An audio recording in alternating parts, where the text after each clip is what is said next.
waliin tura.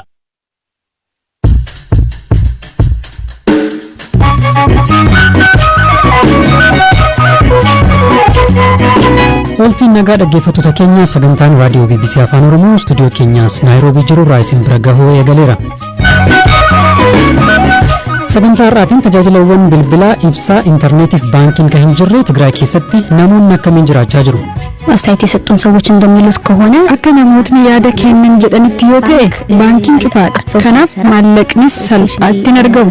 Jireenyi guutummaatti qoraanii fi cilee yookaan kasala irratti kan hundaa'edha jechuudha.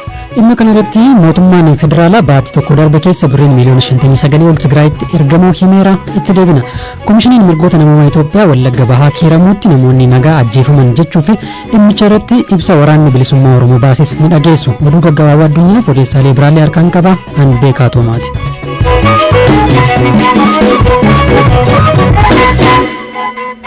Aanaalee Wallagga Bahaa keessatti nageenya lammiilee eeguuf humnoonni mootummaa naannoo Oromiyaaf kan federaalaa qindoominaan hojjechuu qabu jedhe koomishiniin mirgoota namummaa Itoophiyaa. Koomishinichi ibsa baaseen torbii darbe jechuunis hagayya 18 bara 2021 haleellaa hidhattoonni aanaa Kiiramuutti jiraatota irratti raawwataniin namoonni 150 ol ajjeefamuu odeeffachuusaa himeera. Akka ibsa koomishinichaatti haleellaa kana kan raawwatan hidhattoota waraana bilisummaa Oromoo mootummaan ABO shaneettiin jedhudha. Waraana bilisummaa Oromoo gama isaatiin namoonni ajjeefaman milishaa naannoo Amaaraa lolaaf bobbaafaman malee namoota nagaa miti jedha. Firaa'ol Balaay gabaasa qabdi. Godina Wallagga Bahaa aanaa Kiiramuutti torbee darbe hidhattoonni waraana bilisummaa Oromoo sabaan adda baasuun namoota 150 ol ajjeesuu jiraattotaa fi namoota kaan irraa odeeffadheeraa jedha. Koomishiniin mirgoota namummaa Itoophiyaa. Haleellaan kun humnoonni mootummaa guyyaa tokko dursanii naannicha gadhiisanii bahuu isaanii hordofee raawwates jedheera. Guyyoota itti aanan namoonni jiraattota keessaa walitti babahan haaloo bahuuf jecha tarkaanfii fudhataniin sabaan adda baasuun namoota biroo 60 ajjeesaniiru jedhe. Namooti ajjeefaman kunniin saba kamirraa akka ta'an koomishinichi ibsine. Bulchaan godina Wallagga Bahaa amma dura yaada BBC'f kennaniin waan uumame yoo ibsan hidhattoonni ABO shanii fi hidhattoonni fiinxaaleeyyii naannoo Amaaraa walitti dhukaasanii uummata irrattis dhukaasa bananii jedhan. Kanaanis lubbuun namaa darbuu himan. Waraanni bilisummaa Oromoo gama kaaniin ibsa baaseen kanneen ajjeefaman milishaa naannoo Amaaraa malee lammiilee nagaa miti jedheera. Milishoonni naannoo Amaaraa akkaan hidhatan poolisiin humna addaa Oromiyaa naannoo haleellaan itti raawwate gadi dhiisee bahuu guyyaa tokko booda namoota nagaa sabaan adda baasanii ajjeesuu fi manneen gubuu irratti bobba'uu ibseera. Hidhattoonni kun amma duras humnoota nageenyaa mootummaa waliin osoo hin hafin walitti dhukaasaa turuu kan hime ibsi kun lola waraana bilisummaa Oromoo waliin godhameen naannicha keessaa dhiibamanii baafamaniiru jedha. Milishoota lola irratti ajjeefaman kana akka ajjeechaa jumlaa lammiilee nagaatti dhiyeessuun ololadhaa jedheera. Ibsichi wayita ammaa qaamoleen nageenyaa mootummaa naannichatti deebi'uu hordofee haalli nageenyaa fooyya'uu kan hime koomishiniin mirgoota namummaa Itoophiyaa aanaa Kiiramuu fi aanaalee ollaa Wallagga Bahaa keessa yaaddoon nageenyaa jiraachuu himeera. Rakkoon nageenyaa sadarkaa yaaddessaa irra jiru kun babal'atee rakkoo namoomaa hamaa akka hin uumne tarkaanfiin atattamaa fudhatamuu akka qabus akeekeera. Haleellaa raawwatame jedhameef ka'umsa kan ta'e humnoonni mootummaa akka bahan godhamuun akka qoratamuu fi fuulduraaf haleellaan wal fakkaataan akka hin uumamne qaamoleen nageenyaa naannoo Oromiyaa fi kan federaalaa qindoominaan akka hojjetanis koomishinichi waamicha dhiyeesseera.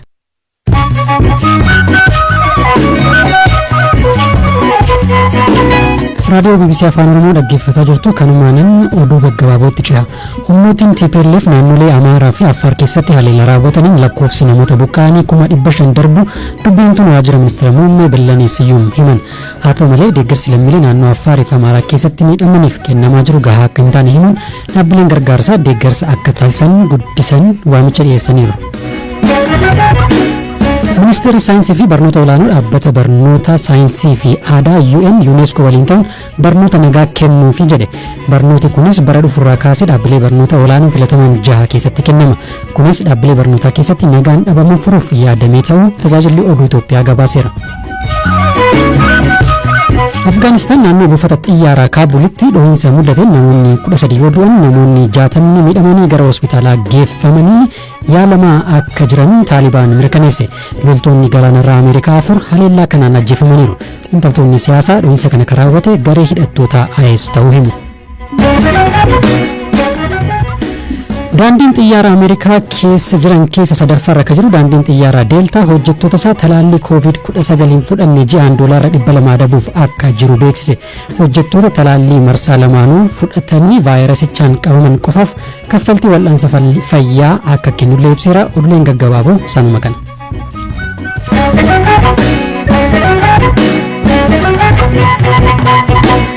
Odeessataanutti wayitaan ce'u naannoo Tigraayitti tajaajiloonni akka ibsaa, bilbila, intarneetii fi baankii erga adda citanii baatii 2 ta'eera. Humnoonni Tigraay waxabajjii darbe magaalaa guddoo naannichaa Maqalee to'achuun wayita himametti ture. Tajaajilli kunneen kan adda citan.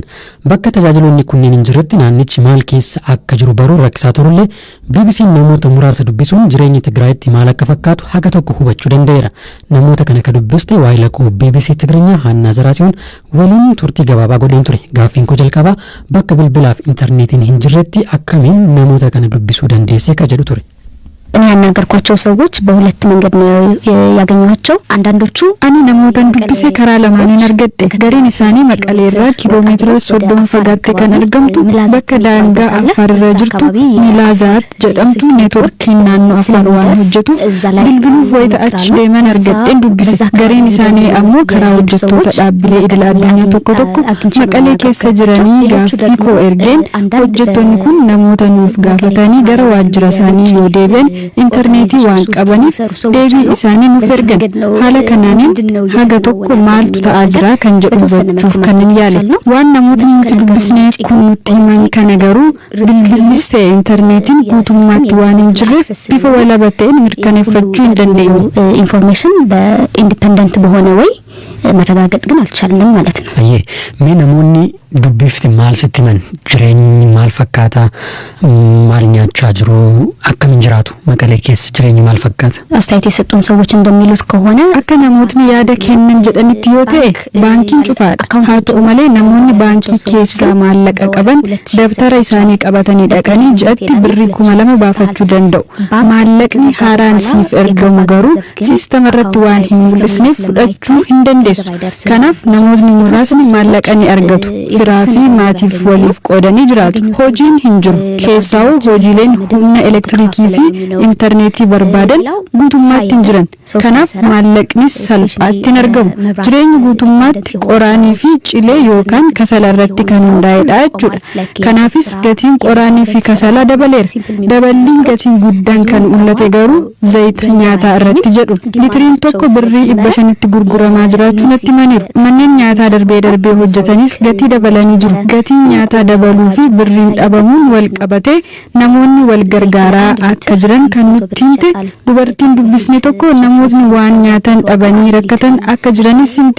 ኢቶ ዳበኒ ነሞኒ ቡዴን ጎጋ ኛታን አከጅረን ቡዴን ወለካ ኛታኒ ነሞኒ ቡለን አከጅረን ነምኒ ኛታ ዳቤ ማነ ኢሳ ኬሰቲ ዱኤ አርገሜ ኦዱ ጀዱ አከይን ዳገኝ ሶዳ ቀባቹ ሲንቲ ነምኒ ዱብስኔ ብሮ ፊልሞን ጀደሙ ሰበባ ሃንቂኒ ኛታ ፊ ማለቃ ጅሩፍ መጋሊቲ ኬሰቲ ለኮፍስ ነሞተ ከዳተኒ ሄዱመቹስ ኑቲሜር ከተማዋ ላይ ብዙ የለማኝ ቁጥር እንዳለ ያነሳል።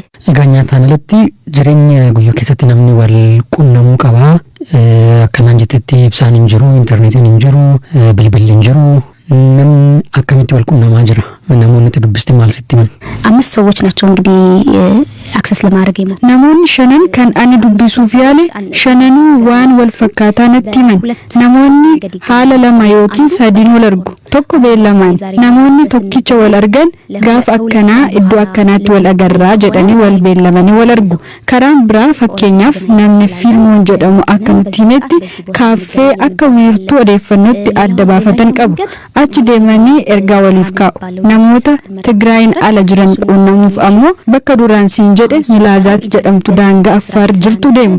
Achi gahanii neetworkii argachuuf guyyaa guutuu kan oolan jiru, kan dhabanii deebi'anis jiru. Fakkeenyaaf namni Daawit jedhamu nuti quunnamne obboleessa isaa biyya alaa jiru quunnamuuf guyyaa 2 deddeebi'ee guyyaa lammataa sa'aatii 8 eegeeti kan bilbilli hojjeteef.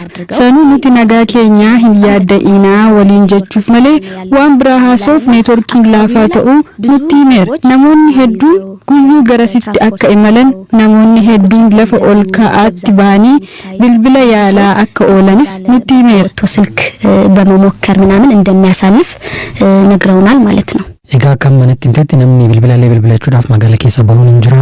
Magaalaa tokko gara magaalaa biraa deemuun hin jira. Magaaluma keessa ammoo wal arguun hin jira. Namni akkamittiin olii gad deema geejjibni maaltu jira magaalaa keessa akkamittiin socho'a namni? ከአንድ ቦታ ወደ አንድ ቦታ መንቀሳቀስ ይቻላል። አሁን bakka tokko bakka kaanitti socho'uun ni danda'ama. Sochiin sa'aatiin daangeffamee ture amma hin jiru. Rakkoon jiru kan geejjibaati. Kun ammoo boba'aan waan hin jirreef.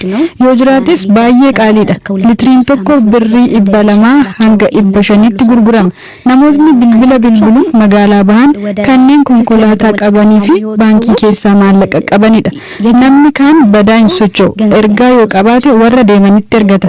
Magaalaa keessa namni hedduun maallaqa waan hin qabneef geejjiban fayyadamu. Geejjibnis sababa boba'aan hin jirreef akka garaa miti. Taaksii fi baajaajiin hedduun dhaabbatanii mul'atu. Namoonni Aksuum, Shiree, Addigraat gahanii deebi'an jiraachuu dhageenyeerra. Rakkoon nageenyaa hin jiru. Poolisii fi tiraafikiinis caasaan isaa waan diigameef hin jiru. Kanaaf namni hanga danda'e nageenya isaa eeggataadhuma jiraachaa jira jechuudha. የራሱን ደህንነት እየጠበቀ የሚኖርበት አጋጣሚ ነው ያለው ማለት ነው።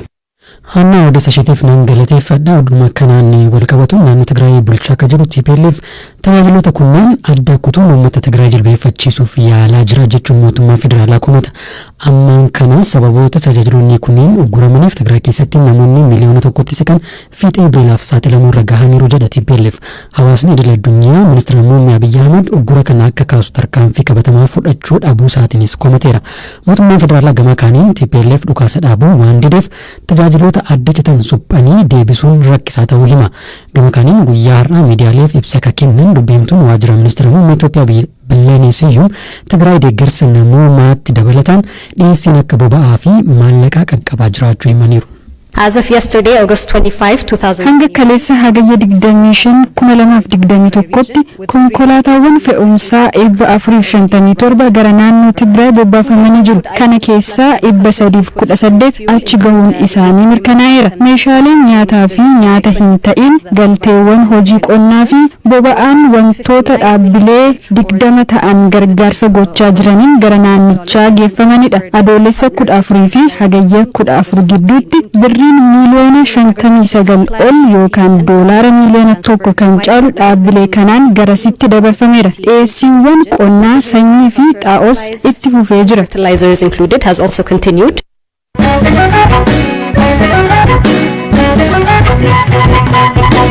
Xumura irratti walaloo fi yeedaloo artistoota beekamoo akka Qamar Yuusuf, Taaddalaa Gammachuu fi Hacaaluu Hundeessaaf Kagumaacha artist Simee Tufaa keessummaa BBC Afaan Oromoo har'aa ture.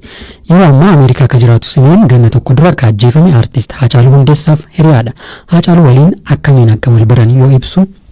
Wallituu jalqabiin beekan garuu immoo guyyaa tokko ergan isa baree ta'e guyyaa tokko booda akka tasaa sagantaa maatii guyyaa tokko irratti cidha wayiitu jira ture. Angatti cidha irratti akka inni wallisuu fi namni Geetaachoo Margaa jedhamu mucaa kana fidee dhufu mucaan kun akka isa irratti wallisuu waltajjii sana gubbaa jiru tuutti to'atee gaafan arguun namni kun akka nama guddaa ta'u akka abdii Oromoo qofa ta'uu ta'ee abdii Oromoo akka inni ta'u gaafa sana hubadhe. Mucaa kana faana caalatti hariiroo horannee dhuguma kanaan jiru jidduudhaan qabamee sababuma Oromummaa isaatiif gara Karchalleetti darbatamee achi waggaa sana ture gaafa bahu kallattumaan na bira dhufe. Gaafa na bira dhufe sirboota 8 hojjetee dhufe. Moota warra akka dhiichisiifollee kee birraan bareetee ganni gahee warra akka sanyii mootii warra akka Baddeessaa Lagaa Kittuutti maamuranii jedhan kana anitti dabalee albeema guutuu goonee albeemni kun milkaa'ee Hacaaluun wallisaa beekamaa ta'ee jedhe. Kabajamtoota dhaggeeffattoota keenya guutummaa odeessa simee tufaa waa'ee Hamzaa Hussein wajjin taasisee fuula feesbuukii keenya BBC News Afaan Oromoo irraa argachuu dandeessu. Sagantaan keenya raadiyoo BBC Afaan Oromoo galgala kanaa kanuma bor sagantaa biraan walitti deebina. Horaa bulaa.